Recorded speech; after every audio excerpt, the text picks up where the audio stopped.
Okay, so now let's start to talk about generative modeling. So generative modeling actually is a big area. Just in the past, due to several reasons that we don't focus a lot. We didn't focus a lot on this topic. Actually, uh, as you can see later, including again the generative adversarial learning, adversarial network. So we are going to focus more on the generative modeling. Okay, so we know that discriminative modeling is that we familiar with this one because the classifier would be just one kind of discriminative modeling, right? So that's the situation that when we have a data X, okay, so we want to output a class label Y, either to be a discrete case, categorical case, or a numerical case, right? So that's discriminative model. So sometimes when we work on probabilistic manner, right? So we talk about working on, or maybe try to find out, try to estimate the conditional distribution, P of y conditional x. Okay, so so we are working on conditional distribution.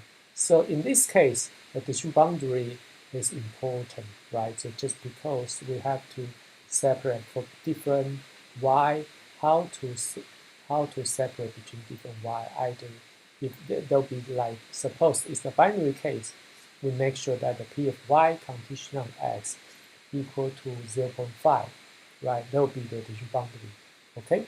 That will be the distribution boundary. What we mean is that, so we can talk about p of y equal to 0, okay?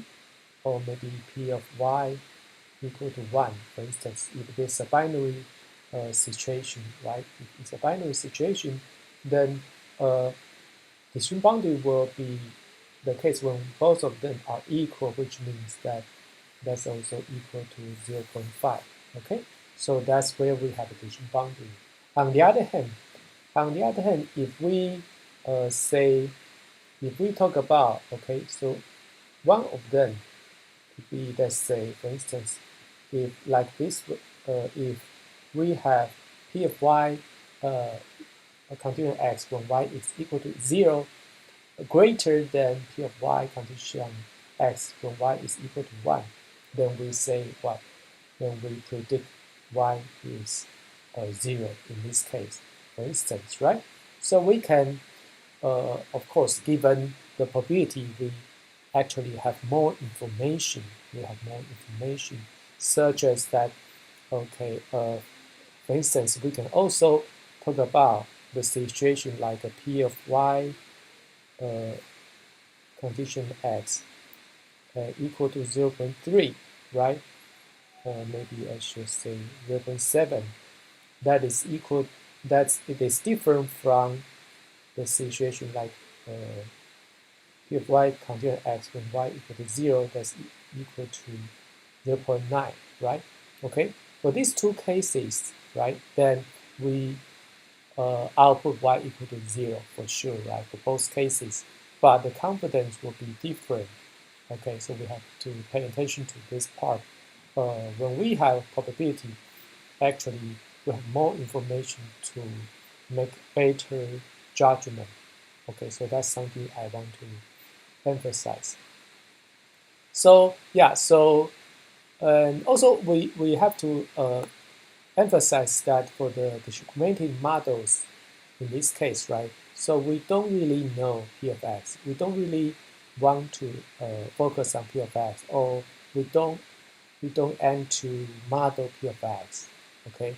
So therefore what? Therefore we cannot generate more data, right? We cannot generate more data. In fact, that we don't know what's the P of X is all about. The P of X distribution, what kind of distribution that we have. Yeah. So what I have here, one example is to classify a new animal from an image, right? Then we can classify the animal to be either elephant or giraffe. Okay, so that belongs to discriminative model. Okay, so for a generative model that is a little bit different. So if again we work on probabilistic approach, right? So we focus on, we want to estimate P of y, P of xy joint distribution. Okay, in fact that is very strong, a lot of rich information that we can think of, right? So given that P of x and y jointly, then we can almost like we know everything. Almost like we know everything. So first of all, we know the underlying structure about the input data, right? And also we can use the information to focus on, to output of what kind of classification result, and if we do want to classify the result, okay? And also we know P of x. So what we mean by that is the following. Maybe I can just simply give you some example such as that. Okay, so for instance, if we want to, let's say, compute P of x, P of y condition x, such as that which one, okay, such as that maybe we can try to see which one, okay, is greater, right? Suppose this one is greater than this one, right? Okay, then we output y is equal to 0, right? Okay, so that's for either for the, that's for the discriminative model, right? But in this case, we want to emphasize that P of y condition x can be computed by P of x and y divided by P of x, okay? And also here can be, this can be written by things like this, okay? Yeah, so which means that what I want to emphasize is that if we have this, okay, then that means everything, because what? Because this one is also equal to P of x and y summation on y, okay? Usually y, for instance, in the discrete case, we may not have so many y, right? In the binary case, there will be only two terms here, right? So after all that we get this one, and then by computing the ratio, then we can get this one, and then we can, have the conclusion for the classification. Okay, so that means that, so yeah, so this one is the base rule. This is the base rule. So we can use the base rule to come up with the classification result, and also we know how to compute P of x. Okay, given what? Given the joint distribution P of xy. So which means that we almost like we know everything, right? So I also give you one example here, right? So again, if we want to separate an image between, let's say, elephant image and a giraffe image, right? So here the approach is like we actually we draw an elephant, and also we draw a giraffe. Then we compare to the image, the figure, the animal on the image, to see if this animal is close to our elephant drawing or close to our giraffe drawing, right? So then we can make the judgment to say the image is like containing an elephant or a giraffe, right? So that's kind of very different from before, right? Before is like we just need to focus on P of y condition on x, right? So, and which means that we just need to rely on the conditional probability to make the decision, right? So now, as we actually we need to compute, we need to focus on P of x and y joint distribution, and also we need to compute P of x first, right? Then we use the base rule to find out the answer, okay?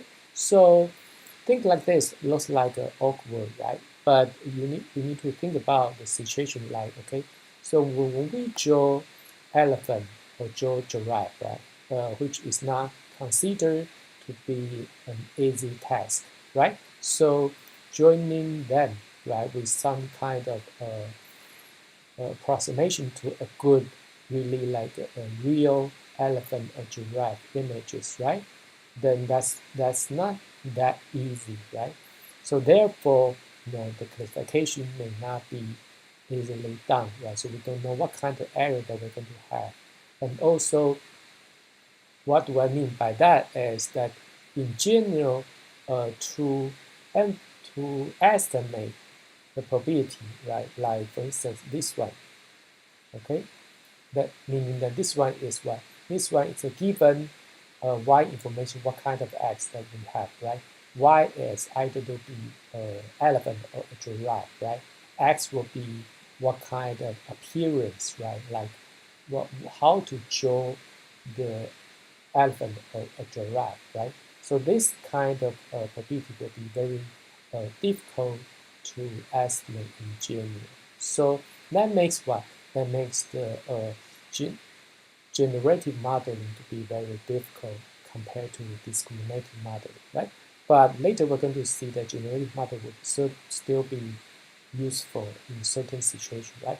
So here that we have a comparison, right, between the generative modeling and discriminative modeling, right? For the generative modeling, we rely on the base rule to find out the answer, right? To find out the answer, and we have to rely on several information. So, for instance, the x condition y will be that we usually call likelihood, right? P of y condition x will be conditional probability, and the P of y will be the prior knowledge, right? So all these things must be correctly well estimated so that we can get the final answer. Yep. So that's something that we have. So in the end, okay, if we focus on discriminative modeling, right? So we just have to focus on the conditional probability, right? So usually it'll be much easier. So then we come back to why that we have to work on the maybe or study generative models, right? Generative model, according to our discussion, is not that easy to deal with, but no matter what, we still need to work on the generative model in some situation. Yep. So there'll be a few reasons, right? Theoretical reason is that, okay, we want to find out our ability to use high dimensional commutative probability distribution, okay, then we can test this. We want to somehow find an excellent test, okay, of our ability to use high dimensional commutative probability distribution, or we know how to deal with it, how to deal with them, how to estimate them in some well procedure, okay, or maybe well computation, right? Okay, good computation. So, but the practical reason would be a lot of them, right? Sometimes maybe we have missing data, right? So of course, we need a generative model to help us to complete the data somehow, right? So same as was learning, so we don't have label information, maybe we need generative model to help us. A multi-model means that actually we talked about autonomous driving before, right? So sometimes the real data may just focus on some specific situation. Like if we want to collect the data for autonomous driving, sometimes we collect a lot of sunny day data, right? Sometimes we also want the rainy day data, right? So that's multi-model. Right? Multi-model things that we usually will have to be, let's say, sometimes we don't have a lot of data for certain situation. Maybe we have to enrich the data by generative modeling, right? Okay, so that would be for this case. So realistic generation task, right? So we talk about gaming, right? So from time to time, even that the gaming, we don't really need to make sure that it's so real, right? But getting it as real as possible will give us better gaming experience, right? And also for reinforcement learning, sometimes we have to simulate something could be possible happening in the near future, right? So that we can use it to train our reinforcement learning. So by having this, we need to generate some possible data, okay, for our model to train, right? So just because the reinforcement means something we cannot really create a real environment to test all this, right? Sometimes the testing may be very costly, may cost a lot, or sometimes we have the, the, the simulation could be, I mean, sometimes we try to confirm our reinforcement learning effectiveness, right? It would be, the real case could be not so easy because sometimes it will be dangerous to try, let's say, for the reinforcement learning to reach some kind of failure cases, right? So considering all that, we rely on simulation, right? So which means the simulated reinforcement learning may rely on generative modeling to help us to generate more data. Yep. So modern approach, okay, a lot of things that can help us to generate more data, right? So here that we talk about generative adversarial network, right? We talk about reversible architecture, autoregressive model, variational autoencoder, and all etc. Right? And we will not have time to talk about all this, but generative adversarial network will be the focus for this part. Okay, so here I give you actually a lot of generative models, right? So sometimes we can estimate, or maybe we try to find out the density distribution density, right? What we mean by that is that we really want to find out the probability here, okay? Yeah, so that's belongs to this category, right? So on the other hand, maybe we don't have to find out the diffusion density, right? Instead of that, maybe we just want to generate more data, right? So that would be what we have. Again, can help us on this part. On the other hand, maybe more traditional approach is focus on this group, right? So we really try to focus on the density estimation, okay? Either do we try, focus on assume the density is trackable, okay? Like we talk about fully visible Bayesian network, right? We talk about pixel-wise convolutional or recurrent neural network, okay? And for the approximate density, right, so we can try, for instance, variational autoencoder or Markov chain, right? So, I mean, we will not focus on any of this, but I think I can give you some idea, like, for instance, if we focus on pixel RN, right? So it's like, for instance, if we talk about energy, if we talk about energies, right? Maybe to generate a huge like image, right? So maybe we can think of, uh, let's say if we have some already established small image, right? So then we can try to extend. We can try to extend to further node, right? To further node, okay? Like further node right here or right here. Okay, so how to generate further node the value, I mean pixel values. So the color here, or maybe different color here, right? Maybe different color here, different color here. Will depend on what we have on this part, right? So we can compute the joint probability or something similar, or maybe correlation to decide what kind of